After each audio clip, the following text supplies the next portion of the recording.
আসসালামু আলাইকুম। আজকের সর্বশেষ সংবাদ জানাবো আমি নুসরাত। প্রথমে জানিয়ে দেব সংবাদ শিরোনাম। রাজনৈতিক দল নারীদের ঘরে আটকে রাখতে চায়। গণজোয়ারে ভয় পেয়ে বিলবোর্ড ব্যানার ছিঁড়ে ফেলেছে মাফিয়া গোষ্ঠী, বলেছেন নাহিদ ইসলাম। ভারত ম্যাচ বয়কট করায় পাকিস্তানের জন্য অপেক্ষা করছে বড় শাস্তি। যার খুশি হ্যাঁ ভোট দেবে, যার খুশি না ভোট দেবে, বলেছেন মির্জা আব্বাস। সর্বশেষ জানাবো, দেশে পোস্টাল ব্যালটে ভোট দেবেন প্রায় 6.5 লাখ ভোটার। দেখছিলেন সংবাদ শিরোনাম, এবারে বিস্তারিত। একটি রাজনৈতিক দল নারীদের ঘরে আটকে রাখতে চায়। একটি রাজনৈতিক দল নারীদের ঘরে আটকে রাখতে চায় বলে দাবি করেছেন বিএনপি চেয়ারম্যান তারেক রহমান। ত্রয়োদশ জাতীয় সংসদ নির্বাচনকে সামনে রেখে সোমবার 2 ফেব্রুয়ারি খুলনায় নির্বাচনী প্রচারণার সময় তিনি এমন মন্তব্য করেন। তারেক রহমান বলেন, সরকার গঠন করলে আমাদের প্রথম দায়িত্ব দেশ পুনর্গঠন করা। দলমত নির্বিশেষে সবাইকে নিয়ে এটি করতে হবে। শুধু এক ধরনের মানুষ নিয়ে দেশ পুনর্গঠন করা যায় না। দেশের 20 কোটি জনসংখ্যার অর্ধেক নারী সমাজ। তাদের পেছনে রেখে যতই পরিকল্পনা গ্রহণ করি, দেশকে সামনে এগিয়ে নেওয়া সম্ভব নয়। এজন্যই খালেদা জিয়া উচ্চ মাধ্যমিক পর্যন্ত বিনামূল্যে শিক্ষার ব্যবস্থা করেছিলেন। তারেক রহমান বলেন, একটি রাজনৈতিক দল নারীদের ঘরে আটকে রাখতে চায়। একজন নেতা পরিষ্কারভাবে বলে দিয়েছেন, তারা কোনোভাবেই নারী নেতৃত্বে বিশ্বাস করেন না। তিনি কর্মজীবী নারীদের নিয়ে যে শব্দ ব্যবহার করেছেন তা এদেশের মানুষের জন্য কলঙ্কস্বরূপ। নারীরা সংসারের উপার্জনের জন্য কাজ করে থাকেন। 50 লাখ নারী গার্মেন্টস শিল্পে কাজ করেন। ওই নেতা পরিষ্কারভাবে নারীদের অসম্মানিত করেছেন বলেও মন্তব্য করেন তিনি। সমাবেশে বিএনপি চেয়ারম্যান মহানবী হযরত মুহাম্মদ সাল্লাল্লাহু আলাইহি সাল্লামের প্রথম স্ত্রী খাদিজাতুল কুবরা রাদিয়াল্লাহু তাআলা আনহুকে স্মরণ করে বলেন, আমরা দেখেছি একটি রাজনৈতিক দল নারীদের ঘরে আটকে রাখতে চায়। দলটির একজন নেতা পরিষ্কারভাবে নারীদের অসম্মান করেছেন, অথচ আমাদের মহানবীর স্ত্রী বিবি খাদিজা ছিলেন একজন কর্মমুখী নারী এবং সফল ব্যবসায়ী। বিএনপি চেয়ারম্যান আরো বলেন, যে দলের নেতা নারীদের এভাবে কথা বলতে পারে, সেই দলের নেতা যদি সুযোগ পায় তাহলে নারীদের কিভাবে অপমান অপদস্থ করবে তা ভাবাই যায় না। এর উদাহরণ 1971 সালে দেখা গিয়েছিল। লাখ লাখ মা বোনকে এই দলের পূর্বসূরীরা অপদস্থ করেছিল। যাদের কাছে মানুষের আত্মসম্মান বোধ নেই, তাদের কাছে কখনো দেশ নিরাপদ হতে পারে না। গণজোয়ারে ভয় পেয়ে বিলবোর্ড ব্যানার ছিঁড়ে ফেলেছে মাফিয়া গোষ্ঠী, বলেছেন নাহিদ ইসলাম। ঢাকা 11 আসনে গণসমর্থনে আতঙ্কিত হয়ে মাফিয়া গোষ্ঠী পরিকল্পিতভাবে ব্যানার ও বিলবোর্ড ছিঁড়ে ফেলেছে বলে অভিযোগ করেছেন 11 দলীয় জোট মনোনীত প্রার্থী এবং জাতীয় নাগরিক পার্টির এনসিপির আহ্বায়ক নাহিদ ইসলাম। সোমবার 2 ফেব্রুয়ারি নিজের ভেরিফাইড ফেসবুক পেজে দেওয়া এক পোস্টে তিনি এই অভিযোগ করেন।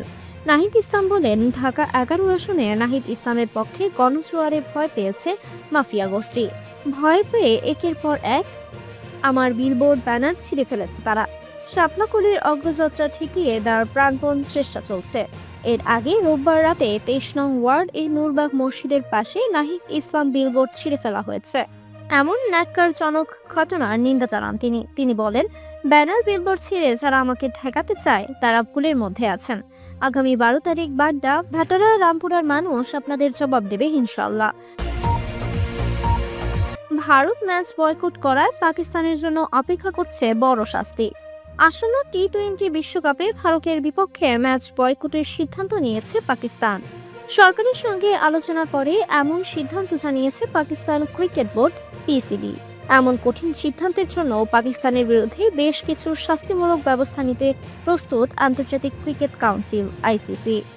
নিরাপদ সংখ্যায় বাংলাদেশ ভারত ম্যাচ না খেলার অনুরোধ জানিয়েছিল, তবে আইসিসি সেই অনুরোধ প্রত্যাখ্যান করে বিশ্বকাপে স্কটল্যান্ডের অন্তর্ভুক্ত করে।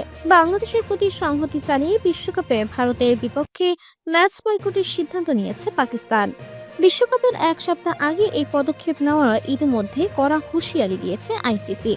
বিশ্বকাপে ভারত ম্যাচ বয়কট করার কারণে শীর্ষ দেশগুলোর দ্বিপক্ষীয় সিরিজ খেলতে অস্বীকৃতি, বড় ধরনের আর্থিক নিষেধাজ্ঞা ও পিএসএল এ বিদেশি খেলোয়াড়দের অংশগ্রহণের ওপর নিষেধাজ্ঞার মতো শাস্তির মুখে পড়তে পারে পাকিস্তান। বার্তা সংস্থা পিটিআইকে নাম প্রকাশ না করার শর্তে আইসিসি বোর্ড সূত্র বলেছেন, পিসিবি এখন আনুষ্ঠানিকভাবে আইসিসি কে কিছুই জানায়নি। কিন্তু আনুষ্ঠানিকভাবে ঘোষণা হওয়ায় আইসিসি কিছু কঠোর পদক্ষেপ নিতে পারে। কাল সোমবার আইসিসি বোর্ড বৈঠক করবে এবং টুর্নামেন্টে পাকিস্তানকে খেলতে দেওয়া উচিত কিনা সেই সিদ্ধান্ত নেওয়া হবে। তাদেরকে যদি খেলতে দেওয়াও হয় তবুও পিসিবিকে কিছু কঠোর শাস্তি দেওয়া হতে পারে। পিসিবির বিরুদ্ধে কী ধরনের শাস্তি নেওয়া হতে পারে এ প্রসঙ্গে সূত্রটি বলেন, তারা চুক্তি লঙ্ঘন করেছে। তাতে করে আইসিসির সদস্য বোর্ডগুলোর দ্বিপক্ষীয় সিরিজ খেলতে পাকিস্তান সফর প্রত্যাখ্যান করতে পারে। আর যদি দ্বিপক্ষীয় সিরিজ তারা খেলেও এমন ব্যবস্থা নিতে হবে যেন 3 ফরম্যাটেই তাদের আইসিসির র্যাঙ্কিংয়ের ফল প্রভাব না রাখতে পারে। এছাড়া পাকিস্তানকে বিশ্ব টেস্ট চ্যাম্পিয়নশিপ পয়েন্টও না দেওয়া হতে পারে। যার খুশি হ্যাঁ ভোট দেবে, যার খুশি না ভোট দেবে, বলেছেন মির্জা আব্বাস। বিএনপির স্থায়ী কমিটির সদস্য ও ঢাকা ৮ আসনে দলটির প্রার্থী মির্জা আব্বাস বলেছেন, হ্যাঁ ভোট না ভোট জনগণের উপর ছেড়ে দেওয়া হয়েছে, এতে চোরাচুরির কিছু নাই। রোববার ১ ফেব্রুয়ারি রাজধানীর খিলগাঁও বাজারে গণসংযোগকালে সাংবাদিকদের বিভিন্ন প্রশ্নের জবাবে তিনি এসব কথা বলেন। নির্বাচনের পরিবেশ নিয়ে অসন্তোষ প্রকাশ করে মির্জা আব্বাস বলেন, পরিবেশ ভালো না, কারণ আচরণবিধিতে উল্লেখ আছে কারো বিরুদ্ধে আক্রমণাত্মক বা উস্কানিমূলক কথা বলা যাবে না। কিন্তু আমার এখানে হচ্ছে এবং টার্গেট কিন্তু আমি, আর কাউকে টার্গেট করছে না। যারা মিথ্যাচার করছেন ইহকাল ও পরকালে তাদের জবাব দিতে হবে।